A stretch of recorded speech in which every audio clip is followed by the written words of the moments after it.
Welcome to another edition of AUVSI's Weekend Roundup, where we call your attention to some stories you might have missed. And Brian, I understand today that you have a theme going. Yes, so the theme this week is driverless vehicles. So let's first start off overseas. Volvo Buses and Singapore's Nanyang Technological University have demonstrated what they're calling the world's first full-size autonomous electric bus. The bus will soon begin testing on the campus of NTU. In Pittsburgh, Mayor William Peduto has issued an executive order that outlines the city's objectives and expectations when it comes to the testing of autonomous vehicles. Okay. The objectives are known as the Pittsburgh Principles. And finally, in Madison, Wisconsin, a driverless shuttle demonstration project is currently in the works, and a shuttle could be coming there as soon as this fall. So a lot going on in the world of driverless vehicles this week.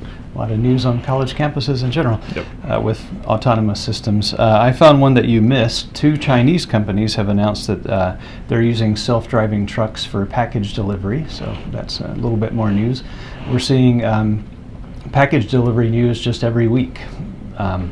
In non-package delivery news, we have the first story from the March-April edition of Unmanned Systems magazine is up. It's looking at virtual reality for training, so it can put everyone from car painters to doctors into virtual reality training situations so that they know what they're doing in the real world.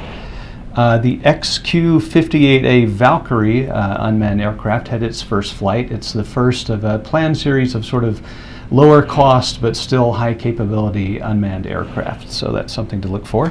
And last but not least, the U.S. Navy is planning a request for proposals for an unmanned surface vehicle up to 50 meters long that would be used for sensors and communication, so it would be a big capable platform for that.